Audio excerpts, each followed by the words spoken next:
கிறிஸ்துவுக்குள் பிரியமானவர்களே, கர்த்தரும் இரட்சகருமாய் இயேசுவின் ஈடிய நாமத்தினாலே உங்கள் யாவருக்கும் என் அன்பின் வாழ்த்துக்களை தெரிவித்துக் கொள்கிறேன். இரவு நேரத்திலே தூங்கும் முன்பாக ஒவ்வொரு நாளும் தேவனருளி அப்பம் மினிஸ்ட்ரி சேனல் மூலியமாக ஜெபிக்கிறோம். தொடர்ந்து இணைந்திருங்கள். அதிகால வேளையிலே நம்முடைய குடும்ப பாதுகாப்பிற்காக புதிய நாளுக்காக ஜெபிக்கிறோம். அதிகால வேளையில் அபிஷேகங்களை பெற்றுக்கொள்ள, தேவனுடைய கிருபை பெற்றுக்கொள்ள புதிய நாளுக்காக இணைந்திருங்கள். என்னாகமம் 23ஆம் அதிகாரம் 23ஆம் வசனத்திலே, யாக்கோபுக்கு விரோதமான மந்திரவாதம் இல்லை, இஸ்ரவேலுக்கு விரோதமான குறி சொல்லுதலும் இல்லை. தேவன் என்னென்ன செய்தார் என்று கொஞ்ச காலத்திலே யாக்கோபையும் இஸ்ரவேலையும் குறித்து சொல்லப்படும். ஹல்லேலூயா. கிறிஸ்துவுக்குள் பிரியமானவர்களே, இயேசு கிறிஸ்து ராஜாவை சொந்த இரட்சகராய் ஏற்றுக்கொண்டால் நம்ம வாழ்க்கையிலே மந்திரவாதம் செயல்படாது, பில்லி சூன்யம் செயல்படாது, விக்கிரத்துடைய கிரியைகள் செயல்படாது. நமக்கு விரோதமா யாராவது குறி சொல்ல வராங்களோ அதுவும் செயல்படாது. தேவ ஆவியினாலே ஒரு மனுஷன் நிரப்பப்பட்டிருக்கும் போது, பரிசுத்த ஆவியினாலே ஒரு மனுஷன் நிரப்பப்பட்டிருக்கும் போது, அவனுடைய வாழ்க்கையில சகலமும் விடுதலை. கர்த்தருடைய ஆவி எங்கேயோ அங்கு விடுதலை உண்டு. யாக்கோபுக்கு விரோதமான மந்திரவாதம் இல்லை. இந்த வசனத்தை நம்ம கொஞ்சம் ஆழமா தியானித்தால் நலமா இருக்கும். ஏன்னா நிறைய குடும்பத்திலே மந்திரவாதம் அப்படின்னு ஒரு பயம் வந்துடும். சில குடும்பத்திலே எங்களுக்கு விரோதமா யாராவது செஞ்சுட்டாங்க அப்படின்னு சொன்னோன்னே இவங்களுக்கு தன்னால ஆமா, அதுக்கப்புறம் உங்களுக்கே தெரியும். ஏன்னா நிறைய குடும்பத்துல பயம் வந்துடும். இப்ப கடைசி காலத்துல இப்ப என்ன நடக்கும் அப்படின்னா, நிறைய குடும்பத்துல கையில பைபிள் எடுத்து வாசிக்காம இருப்பதனால் நிறைய காரியத்து குறித்து பயம், நிறைய பிரச்சனை வரும்போது எனக்கு யாராவது மாந்திரியம் பண்ணியிருப்பாங்களோ, எனக்கு யாராவது ஏதாவது செஞ்சிருப்பாங்களோ அப்படின்னு சொல்லி நிறைய காரியங்கள் குறித்து ஒரு பயம். என்னுடைய வாழ்க்கையில நான் சின்ன வயசுல சர்ச்சுக்கு போன பையன் தான். வாலிப வயசுல சர்ச்சுக்கு போனேன். கல்யாணம் முடிஞ்சதுக்கப்புறம் நான் சர்ச்சு போயிட்டு தான் இருந்தேன். என் கூட உள்ள ஒரு விக்கிரத்துல ஒரு நபர், அவர் கொடுக்கறதெல்லாம் நான் வாங்கி சாப்பிடுவேன். அவர் மாந்திரியம் பண்ணி கொடுத்துருக்காரு. அதே நேரத்தில் விக்கிரத்து போயிட்டு இருந்தால் எல்லாத்தையும் கொடுப்பாரு, எல்லாத்தையும் வாங்கி வாங்கி சாப்பிடுவேன். நான் வியாபாரத்தில் இருக்கும்போது இப்படி இருந்துச்சு. என் வாழ்க்கையில உபத்திரம் அதிகமாக வரும்போது, கடன் பிரச்சனை அதிகமாக இருக்கும்போது ஊழியக்காரன்ட்ட போய் ஜெபம் பண்ண ஆரம்பித்தேன். சில ஊழியக்காரங்க திட்டமாக சொன்னாங்க, உங்களுக்கு இந்த மாதிரி மாந்திரியம் பண்ணியிருக்காங்க.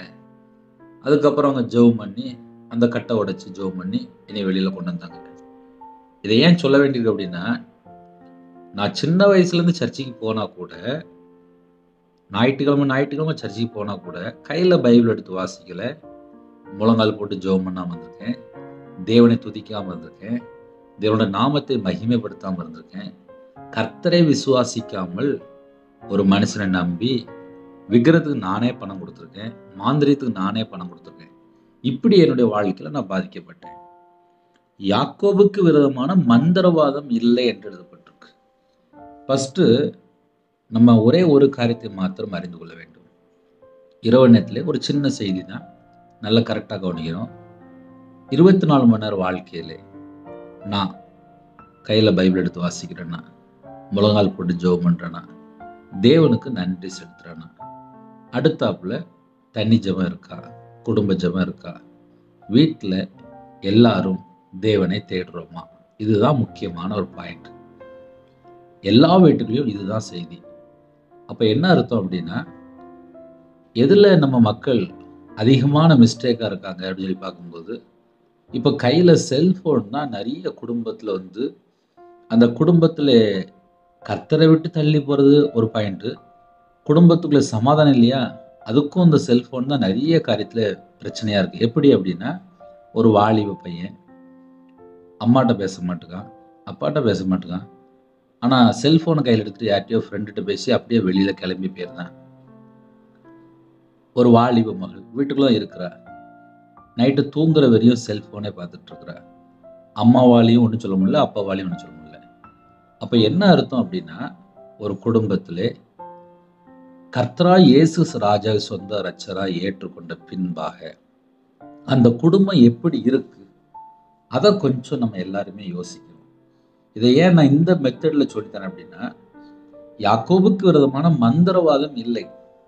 ஒரு குடும்பத்துல என்ன பண்றாங்க அப்படின்னா, அந்நிய ஜனங்களோடு போய் கலந்து, விக்கிரத்துக்குள்ள ஜனங்களோடு போய் கலந்து, அவங்களுடைய சுபாவங்களை கற்றுக்கொண்டு, அவங்களுடைய பழக்க வழக்கங்களை கற்றுக்கொண்டு, விக்கிரத்தினுடைய உணவை புசித்து, அவங்களோட கலாச்சாரம், அவங்களுடைய பழக்க வழக்கம், அவங்களுடைய எல்லா சுபாவங்கள் எல்லாவற்றையும் கற்றுக்கொண்டு, அதுக்கப்புறம் தான் நிறைய குடும்பத்துல பாதிப்பு வருது. இதை எப்படி சொல்றேன்னா, நான் என் வாழ்க்கையில நான் அனுபவிச்சிருக்கேன். ஏன்னா என் வாழ்க்கையில என் கூட உள்ள ஒரு நபர், விக்கிரத்தில் உள்ள ஒரு நபர். அவர்கிட்ட உள்ள எல்லா காரியத்தையும் கற்றுக்கொண்டு, கடையில கத்தாழை தொங்க விட்டுருப்பேன், எலுமிச்சம்பழம் வச்சிருப்பேன், எங்க அப்பா செத்த போட்டோ வச்சிருப்பேன். இப்படி அவங்க என்னெல்லாம் ஐடியா கொடுக்குறாங்களோ எல்லாத்தையும் செய்யறது. ஆனா நான் ஞாயிற்றுக்கிழமை சர்ச்சைக்கு போனா கூட நான் கையில பைபிள் எடுத்து வாசித்து பார்த்து பைபிள்ல என்ன எழுதப்பட்டிருக்கு அப்படின்னு சொல்லி கற்றுக்கொள்ளல. அதனாலதான் சொல்றேன், இரவு நேரத்திலே வீட்டுக்குள்ள வந்தாச்சா இந்த செல்போனை கொஞ்சம் ஓரமா வச்சுட்டு கையில பைபிள் எடுத்து வாசிக்க பாருங்க. இந்த செய்தி கேட்குறீங்களா? உங்களுக்கு ஒரு ஆவிக்குரிய வாழ்க்கையில ஒரு மனமாற்றம் இருக்கணும். சும்மா நானும் கடமைக்கு ஜெபம் பண்ணேன், நானும் சும்மா ஒரு 5 நிமிஷம் செய்தி கேட்டேன், ஒரு 10 நிமிஷம் ஜெபம் பண்ணேன், இதோட முடிஞ்சிட்டு அப்படி கிடையாது. நீங்க தனி ஜெபம் பண்ணுங்க, நீங்க தேவனோடு தொடர்பு கொள்ளுங்க. ஆவிக்குரிய வாழ்க்கையில மனமாற்றம் இருக்கணும், வாழ்க்கையில எல்லாமே மாற்றம் இருக்கணும். அப்பந்தான் நம்ம கர்த்தருடைய பிள்ளைகள் சாட்சியுள்ள ஒரு வாழ்க்கை வாழதான் இவ்வளவு நேரம் பேசிட்டு இருக்கேன். ஏன்னா என் வாழ்க்கையில இயேசு கிறிஸ்து ராஜா சொந்த இரட்சகரா ஏற்றுக்கொண்டு எப்படிலாம் வாழணும் அப்படின்னு சொல்லி ரொம்ப ஆசையா பழகினேன். கையில பைபிள் எடுத்து வாசித்து பார்க்கும்போது புரியாது. 11 வயசுல நான் வேலைக்கு போயிட்டேன். அதனால எழுத்துக்கூட்டி வாசிக்க ஆரம்பிச்சேன். இஸ்ரவேலுக்கு விரோதமான குறி சொல்லுதலும் இல்லை. கர்த்தருடைய பிள்ளைகளுக்கு விரோதமா யாரும் குறி சொல்ல முடியாது. அதை நம்ம நல்லா அறிந்து கொள்ளணும். யாக்கோபுக்கு விரோதமான மந்திரவாதமே இல்லையா? அப்ப கர்த்தருடைய பிள்ளைகளுக்கு விரோதமான மந்திரவாதம் செய்யவே முடியாது. அதை நம்ம முதல்ல நல்லா புரிந்து கொள்ளணும். இந்த வசனத்தை நான் எப்படி சொல்லி கொடுக்கேன் அப்படின்னா, நம்ம வாழ்க்கை முறையில நம்ம எப்படி இருக்கிறோம் அதுதான் நம்ம முதல்ல டெஸ்ட் பண்ணணும். கர்த்தருடைய பிள்ளைகள் விக்கிரத்துல போய் இருந்துகிட்டு, இல்ல அவங்களோட போய் சம்பந்தம் கலந்துக்கிட்டு, அவங்களோட போய் பழகிக்கிட்டு, அதுக்கப்புறம் எனக்கு இப்படி பண்ணிட்டாங்க அப்படி பண்ணிட்டாங்க அப்படின்னு சொல்லிட்டு இருப்பாங்க. நம்ம கர்த்தருடைய பிள்ளையா இருக்கிறோம் என்றால் வித்தியாசம் இருக்கணும்.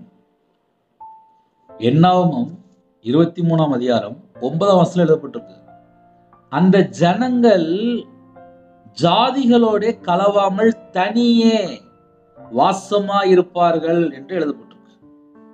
நான் மறுபடியும் வாசிக்கேன். இஸ்ரவேல் ஜனங்கள் ஜாதிகளோட கலவாமல் தனியே வாசமா இருப்பார்கள்.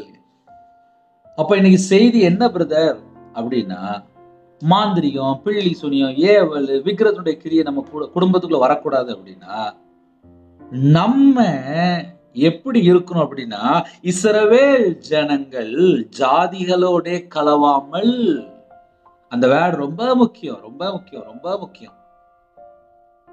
ஜாதிகளோட கலவாமல் தனியே வாசமா இருப்பார்கள். ஒரு குடும்பத்திலே மாந்திரிய கிரியை இல்லைன்னா பிள்ளி சுனியம், ஏவல், விக்கிரத்துடைய கிரியை வரக்கூடாது அப்படின்னா கர்த்தருடைய ஜனம் எப்படி வாழ வேண்டும்? அந்த ஜனங்கள் ஜாதிகளோட கலவாமல், அப்ப மற்ற ஜனங்களோடு கலவாமல் தனியே வாசமா இருப்பார்கள். அந்த குடும்பத்துக்குள்ளே மாந்திரிகம் செயல்படாது. அந்த குடும்பத்துக்குள்ளே மாந்திரிகம் செயல்படாது. அதை ஏன் ஆழமா சொல்ல வேண்டியிருக்கு அப்படின்னா, கர்த்தருடைய பிள்ளைகள் வீட்டுல தரித்திருந்து பைபிள் வாசித்து முழங்கால் போட்டு ஜெபம் பண்ணி தேவனை ஆராதித்தால் அந்த வீட்டுக்குள்ள எந்த பிசாசு வரும்? நம்ம அப்படி கொஞ்சம் யோசித்து பார்ப்போமே. இஸ்ரவேலுக்கு விரோதமான குறி சொல்லுதலும் இல்லை. கர்த்தருடைய பிள்ளைகளுக்கு விரோதமா குறி சொல்லவே முடியாது. தேவனை ஆராதிக்கிற பிள்ளைகள், ஆவியோடும் உண்மையோடும் ஆராதிக்கிற பிள்ளைகள். அப்ப கர்த்தருடைய பிள்ளைகளுக்கு ஒரு குவாலிட்டி உண்டு. யாக்கோபுக்கு விரோதமான மந்திரவாதமே இல்லைன்னு சொல்லி முடிச்சுட்டாங்க. கர்த்தருடைய பிள்ளைகளுக்கு விரோதமான மந்திரவாதமே கிடையாது. நம்ம ஆவியோடு உண்மையோடு தேவனை ஆராதிக்கணும். நமக்கு விரோதமா யாருமோ மாந்திரிகமோ பிள்ளி சுனியமோ ஏவலோ ஒன்றும் செய்ய முடியாது. ஆனால் கர்த்தருடைய ஜனம் எப்படி இருக்கும் அதுதான் நமக்கு டார்கெட். இஸ்ரவேல் ஜனங்கள் ஜாதிகளோட கலவாமல் ஜாதிகளோட கலக்கும் போதுதான் அங்குள்ள கலாச்சாரம், அங்குள்ள அந்த விக்கிரகத்துடைய கிரியை, அங்குள்ள ஏதாவது உணவு, இப்படி பல காரியத்துல போய் சிக்கி கொள்றாங்க. அப்ப நம்ம என்ன யோசிக்கணும் அப்படின்னா, கர்த்தருடைய பிள்ளை, அதாவது உங்க குடும்பத்துல பேரம்பேத்தி இருக்கலாம், இல்ல பையன் இருக்கலாம், கணவரா இருக்கலாம், இல்ல குடும்ப தலைவரா இருக்கலாம், யாரா இருந்தாலும் சரி, நம்ம தனியே வாசம் பண்றோமா இல்ல சம்பந்தம் கலந்து வாசம் பண்றோமா? அந்த 2 கேள்வியில தான் ஆன்சர் இருக்கு. இஸ்ரவேல் ஜனங்கள் ஜாதிகளோட கலவாமல் தனியே வாசமா இருப்பார்கள். அப்படி தனியே வாசமா இருக்கும்போது மாந்திரிகமோ, பில்லி சுனியமோ, ஏவலோ, குறி சொல்லுதலோ அந்த வீட்டுக்குள்ள வராது, அந்த வீடை தொடாது. ஏன்னா அவங்க கர்த்தருடைய ஜனம், வேறு பிரிக்கப்பட்ட ஜனம், தனியே. அந்த வேர்ட் ரொம்ப முக்கியம், தனியே.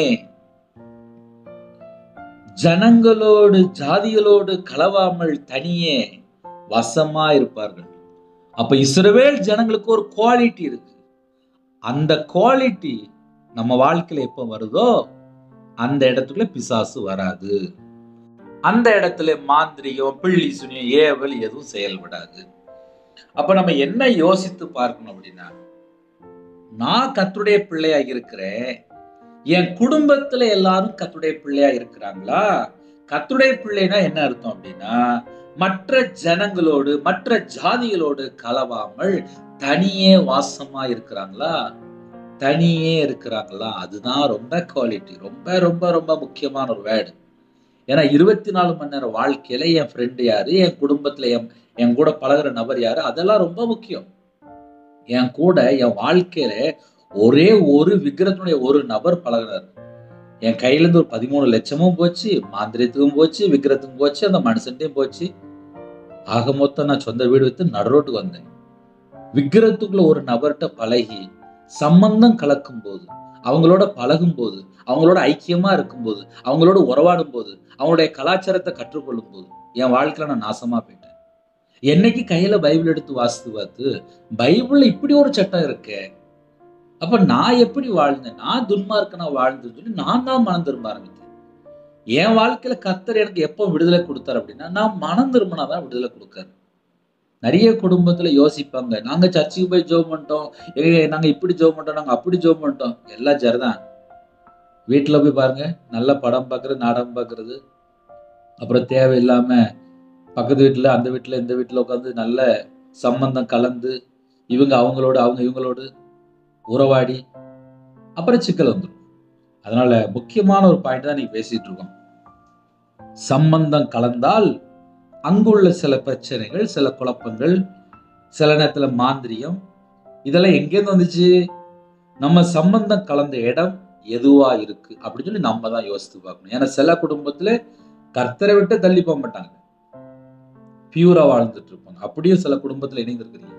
அதனால இந்த செய்தி எல்லா தேசத்துலயும் வர்றதுனால யார் யார் எந்தெந்த சூழலை நம்ம தான் புரிந்து கொள்ளணும். சில குடும்பத்துல எங்க வீட்டுல பைபிளே இல்லைம்பாங்க, நான் ரட்சிக்கப்படலைம்பாங்க, நான் இன்னும் ஞானஸ்தானம் எடுக்கல அப்படிம்பாங்க, நான் இப்பதான் அந்த செய்தியை நான் கேட்கம்பாங்க, புதுசா இருக்கு அப்படிம்பாங்க. அதனால பல சூழ்நிலை யூடியூப் மூலியமா இணைந்திருப்பீங்க. இன்னைக்கு செய்தி என்ன அப்படின்னா, கர்த்தருடைய பிள்ளைகள் தேவையில்லாத நபரோடு பழகி தேவையில்லாத இடத்துல போய் சிக்கிக் கொள்ளக்கூடாது. இரவு நேரத்துக்காக ஜெபிக்க போறோம், கேளுங்க. யாக்கோபுக்கு விரோதமான மந்திரவாதம் இல்லை, இஸ்ரவேலுக்கு விரோதமான குறி சொல்லுதலும் இல்லை. தேவன் என்னென்ன செய்தார் என்று கொஞ்ச காலத்தில யாக்கோபையும் இஸ்ரவேலையும் குறித்து சொல்லப்படும். ஏன் கொஞ்ச காலத்தில் சொல்லியிருக்காரு? கர்த்தருடைய ஜனம் எப்படி இருக்கிறாங்கன்னு சொல்லி பரலோகத்துல தேவன் பார்ப்பாரு. கர்த்தருடைய ஜனம் எப்படி இருக்கணும் அப்படின்னா, எதுலயும் போய் சம்பந்தம் கலக்காமல் தனியே வாசமா இருப்பார்கள். அதனால இரவு நேரத்துல ஜெபிப்போம். குடும்பத்துக்குள்ள எப்படி எப்படி இருக்குன்னு சொல்லி உங்களுக்கு தான் தெரியும். கண்களை மூடி ஒரு சின்ன ஜெபம் பண்ணுவோம். அன்பின் கர்த்தாவே, உம்மை நன்றியோடு துதிக்கிறோம்ப்பா. இரவு நேரத்தில் உங்களுடைய சமூகத்தில் வருகிறோம், தாழ்த்துகிறோம். எந்தெந்த குடும்பத்திலே அப்பா எந்தெந்த ஜனங்களோடு சம்பந்தம் கலந்து கர்த்தரை விட்டு தள்ளி போனாங்களோ அந்த பாவத்தை மன்னிங்க. இந்த நாள் முழுவதும் கர்த்தர் பாதுகாத்து கிருபைக்காக நன்றி. குறைகள் குற்றங்களை மன்னிங்க. இரவு நேரத்தில் ஒரு இன்பமா நித்திரைத்தாங்க. கர்த்தர் பிரியம் இல்லாமல் எங்களோட வாழ்க்கையில் என்னென்ன குறை இருக்கோ எல்லாவற்றையும் மன்னிச்சிருங்க. எங்க வீட்டுக்குள்ளே கர்த்தரா இயேசு ராஜா வாங்கப்பா, எங்க இதயத்துக்குள்ள நீங்க வாங்க. உங்களுடைய சமூகத்துல காத்திருந்து ஜெபிக்க கிருபைத்தாங்க. தனி ஜெபம் பண்ண கிருபைத்தாங்க. குடும்ப ஜெபம் பண்ண கிருபைத்தாங்க. வேதத்தை கையில் எடுத்து வாசிக்க கிருபைத்தாங்க. இந்த நாளுக்குள்ள எல்லா குறைகள் எல்லாவற்றையும் மன்னித்து இரவு நேரத்திலே உங்கள் பிள்ளைகளை கர்த்தர் மறுபடியும் ஆசிரியங்க. நைட் டியூட்டியில் இருக்காங்க, டிரைவிங் லைனில் இருக்காங்க. நைட் நேரத்தில் வாலிப பிள்ளைகள் வாலிப பையங்க வெளியில் இருக்காங்க. எல்லா குடும்பத்துக்கும் கர்த்தருடைய பாதுகாப்பு வேணும். உங்களுடைய கரத்துக்குள்ளே ஒவ்வொரு குடும்பத்தையும் அர்ப்பணிக்கிறோம். ஹாஸ்பிட்டலில் அவசர சிகிச்சையில் பலவீனத்தோடு படுத்த படுக்கையில் அவசர சிகிச்சையில் யாரெல்லாம் இருக்காங்களோ உங்களுடைய தழும்புள்ள கரத்தினால தொட்டு சுகமாக்கி கர்த்தர் தீர்காயுசு தர வேண்டும், பரிபூர்ணமான சுகம் தர வேண்டும், பரிபூர்ணமாக விடுதலை தர வேண்டும். கர்த்தருடைய நாம மையப்படுத்தும். குடும்ப பாதுகாப்பிற்காக அப்பா உங்களுடைய சமூகத்தில் வருகிறோம்ப்பா. எல்லா குடும்பத்தையும் கர்த்தர் பாதுகாத்துங்க. படிக்கிற பிள்ளைகளை உங்களுடைய கரத்தில் அர்ப்பணிக்கிறோம். தேவையில்லாத எண்ணங்கள் தேவையில்லாத சிந்தனைகளை போய் சிக்கிக்கூடாது. அப்பா, யாக்கோபுக்கு விரோதமான மந்திரவாதம் இல்லை, இஸ்ரவேலுக்கு விரோதமான குறி சொல்லுதல் இல்லைன்னு சொன்னீங்க. உங்க பிள்ளையாக நாங்கள் வாழணும். எங்களுக்கு அந்த கிருபை தாங்க. குடும்பத்துக்குள்ளே பிரிவினை, விபச்சார அடிமை, கள்ள தொடர்பு, மாந்திரிகம், பிள்ளிசும் ஏவலில் பாதிக்கப்பட்டிருக்காங்க. விக்கிர வழிபாடில் சில குடும்பத்தில் மதுபான அடிமை, போதை காரியங்கள், கஞ்சா பழக்கத்தில் எந்த பாவ அடிமையில் இருக்கிறாங்களோ அந்த குடும்பத்துக்கு கர்த்தர் விடுதலை செய்ய வேண்டும். அந்த வீட்டு விரோதமாக கிரிச எல்லா தந்திரமான ஆவியல் எல்லா கிரியெல்லாம் இயேசு கிறிஸ்து நாமத்தை சுட்டறியப்பட்டும். நைட் நேரத்தில் மரண பயம், தற்கொலை எண்ணங்கள், அந்த எல்லா செத்த கிரியில் அழிவிடட்டும். கெட்ட சொப்னம், தேவையில்லாத பயம், எல்லா செத்த கிரியில் அழிவிடட்டும். எங்கள் வீட்டுக்குள்ள நீங்கள் வாங்கப்பா, உங்களுடைய கரத்தில் அர்ப்பணிக்கிறோம். எல்லா குறைகளை கொண்டு எல்லாவற்றையும் மன்னிங்க. யாரெல்லாம் தாழ்த்துறோமோ எல்லா குடும்பம் இயேசு கிறிஸ்து நாமத்தில் ஆசீர்வதிக்கப்படட்டும். கற்பத்தினியா ஜெபிக்கிறோம். கர்த்தர் ஆசீர்வதிங்க. மாசமா இருக்காங்க, தாயம்பிள்ளையும் ஆசிரியர் கிருபைக்காக நன்றி. தீர்காயுசாங்க. இன்னுமாக சில குடும்பத்தில் டெலிவரி போடுறாங்க. பரம வைத்தியர் கூட இருந்து நார்மல் டெலிவரி ஆக்கி உங்கள் பிள்ளைகளை கதை கூட இருங்கப்பா. எல்லா காரியத்துக்கும் அதை பொருட்படுத்துங்க. பிள்ளைகள் வயசு அதிகமாகிட்டு போகுது. ரட்சிக்கப்பட்ட குடும்பமாக தாங்க, கர்த்தர் பிரியமான குடும்பமாக தாங்க. உங்களுடைய கரத்தில் அர்ப்பணிக்கிறோம். தேவனர்கள் அப்போ மினிஸ்டரில் உங்களுடைய கரத்தில் அர்ப்பணிக்கிறோம். ஜெபிக்கிற ஒவ்வொரு குடும்பத்தையும் எழுப்புங்க. வேதத்தை தியானிக்கிற பிள்ளைகளாக இருக்கணும். கர்த்தருடைய வருகையில் நாங்கள் காணப்பட வேண்டும். சாட்சியில் ஒரு வாழ்க்கை வாழணும். உங்களோட ரத்த கொட்டைகளை எல்லா குடும்பத்தையும் வேல் அடைத்து மூடி மறைத்து கர்த்தர் பாதுகாத்துங்க. கர்த்தரை விட்டு தள்ளி போன எல்லா குறைகளெல்லாம் மன்னித்து உங்களுடைய கிருபையால் நிரப்புங்க. பிதா குமாரன் பரிசுத்த நாமத்தினாலே முத்திரை போடுங்க. உங்களுடைய ஜீவனுக்குள்ளே எங்களை தாழ்த்திறோம், அர்ப்பணிக்கிறோம், வெறுமையாக்குறோம். எங்களை மண்ணாக தாழ்த்தி அர்ப்பணிக்கிறோம். கர்த்தருடைய கரம் பிள்ளைகளோட கூட இருந்து ஆசிரியர் விடட்டும்பா. எல்லா குடும்பத்தையும் கர்த்தர் பொறுப்படுத்துங்க. அதிகாலையில் உங்களுடைய சமூகத்தில் கண் விழிக்க எங்களுக்கு ஜீவனை கட்டுங்க. இரவு நேரத்தில் எங்களுடைய ஆவி உங்களுடைய கரத்தை அர்ப்பணிக்கிறோம். இந்த நாளிலும் குறைகள் குற்றம் எல்லாவற்றையும் மன்னித்து எங்களை பரிசுத்தப்படுத்தி ஆசிரியங்க. உங்களுடைய ஜீவன்களை தாழ்த்திவிடும். துதிகான மகிமையெல்லாம் ஒவ்வொருவருக்கே செலுத்திடும். சில குடும்பத்திலே கடன் நிமித்தமாக கஷ்டப்படுறாங்க. நைட் நேரத்தில் தனிமை திக்கற்ற பிள்ளை பல சூழலை இணைந்திருக்காங்க. உங்கள் பிள்ளைகளுக்கு என்னென்ன தேவையானமோ எல்லாவற்றையும் கர்த்தர் தாங்க. நிறைய குடும்பத்தில் நிறைய தேவைகள் உண்டு. கர்த்தரே கூட சந்திங்க. உங்கள் பிள்ளைகளுக்கு நீங்கள் ஆசீர்வதிக்கணும்ப்பா. உங்களுடைய பாத பிள்ளை கெஞ்சி கேட்குறோம். எந்தெந்த சூழ்நிலை பாதிக்கப்பட்டிருக்காங்களோ அவங்களுடைய கண்ணீரை துடைத்து குடும்ப சூழ்நிலை எல்லாவற்றையும் மாற்றி பஞ்சத்தை நீக்கி தரித்திரத்தை மாற்றி வறுமையை மாற்றி கர்த்தர் செழிப்பை கட்டிடுங்க. ஆரோக்கியத்தை கட்டிடுங்க. சம்பூர்ணத்தை கட்டிடுங்க. பரிபூர்ணமாக திருப்தியான ஆசீர்வாதம் செழிப்பு வேணும்ப்பா. ஐஸ்வர்யம் தங்கி இருக்கணும். ஆசீர்வதிங்க. ஒவ்வொரு குடும்பத்தையும் செழிப்பாக ஆசீர்வதிங்க. கர்த்தர் பொறுப்படுத்தணும். துதிகான மகிமையெல்லாம் முருகே செலுத்திடும். இயேசு கிறிஸ்துவின் பிதாவே, ஆமென். தேவனுக்கே மகிமை உண்டாவதாக. கர்த்தர் தாமே உங்களையும் உங்கள் குடும்பத்தையும் சகல காரியத்திலும் சம்பூர்ணமாக திருப்தியாக கர்த்தர் கொடுத்து ஆசீர்வதிப்பாராக. ஆமென். கர்த்தராகிய இயேசுவின் கிருபையும் பிதாவாகிய அன்பும் பரிசுத்தருடைய ஐக்கியமும் இப்பொழுதும் எப்பொழுதும் சதா காலங்களிலும் நம் மன்னோடு கொடுப்பதாக. ஆமென். God bless you. கிறிஸ்துவில் பிரியமானவர்களே, 9363064181 நம்பர் இருந்தால் நாங்கள் உங்களுக்காக பரம்பரை ஜெபிப்போம். நீங்களும் என்னுடைய ஊழியக்காக தொடர்ந்து ஜெபித்துக் கொள்ளுங்கள். God bless you.